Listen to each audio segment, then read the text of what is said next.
Hello, I'm Lisa Meister, and I'm coming to you not as a host of Only God Rescue Me today, but as a survivor of ritual abuse. And I wanted to give you my reflections on All Hallows Eve and Halloween as we're facing it today and tomorrow, to give you not just my perspective, but that of survivors. And it's a really hard time. And I wanted you to understand what I am going through and what survivors all over are going through. Last night, I was able to go to dinner with some friends, and the waitress was all excited because she was able to look forward to her 2-year-old and for the first time dressing him up and taking him out for Halloween.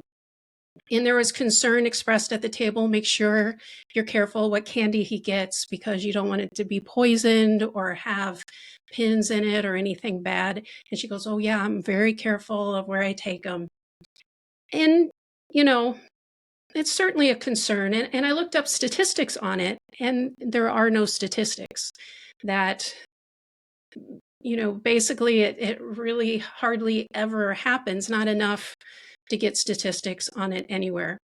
But the statistics put out by the Cult Abuse Network on ritual abuse survivors is about 2%, which makes it 2 out of 100 people or 1 out of 50, which is really a significant number in society if you think about it. We're sitting in your churches, we're sitting in your schools, we're passing you on the highway, we're walking by you in the grocery stores.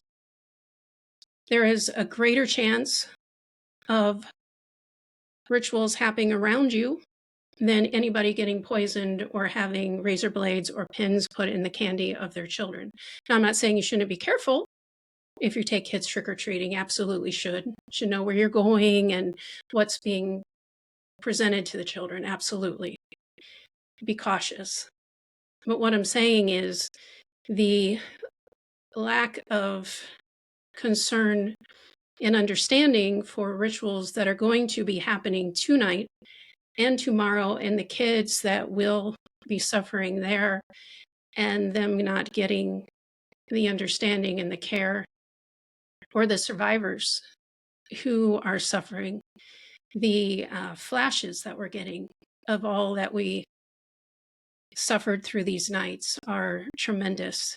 And I have so many survivors reaching out to me. They're crying, they can't sleep, or they're having nightmares while they're sleeping. They're dissociative. All of a sudden they find themselves in the middle of the city, have no idea how they got there. The parents that are reaching out and trying to trigger return to home programming, and they haven't heard from some of them, their parents, in years, and they're waiting till October to do it. And this is going on worldwide. I'm hearing people from all over the world saying, I just got contacted by my parents, and it is very triggering language that they're using. You need to sacrifice yourself and get your feelings and your emotions and get yourself back into the family, using the word sacrifice. Very triggering.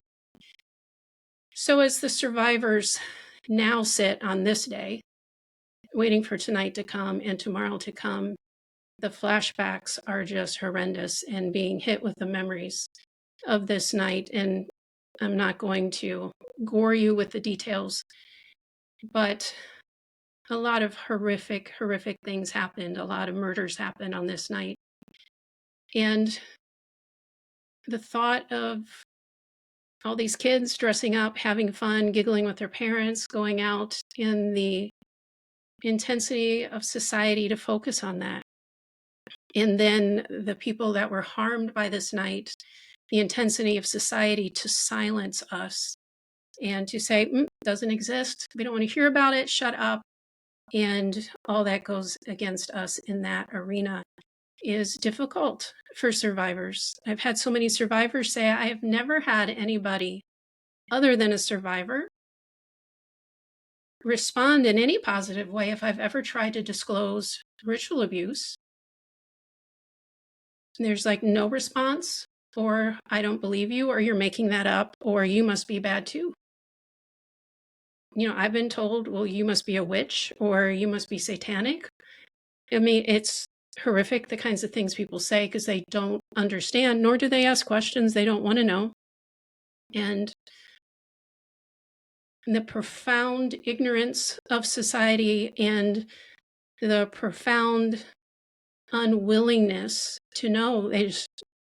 I don't want to know. And if you try to explain to them who the participators of ritual abuse are, they'll get very angry because they don't want to accept it. They don't want to believe it.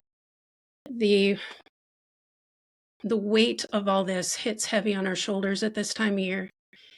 And then having to be around our families, and we try to look like we're fine, and we try to smile, and that takes so much energy, I cannot tell you. So we take the emotion off as much as we can by ourselves, cry on our own, write it out, poetry as much as we can, or paint it out, or go for a run, whatever it takes to try to expend this, so then we can get back around our family and smile once again and say, oh yeah, we're fine. Absolutely not a problem. It's a lot of pressure. And who do you talk to? Not even survivors don't even want to share with other survivors what they're seeing, because it triggers everybody. And that's how bad they are.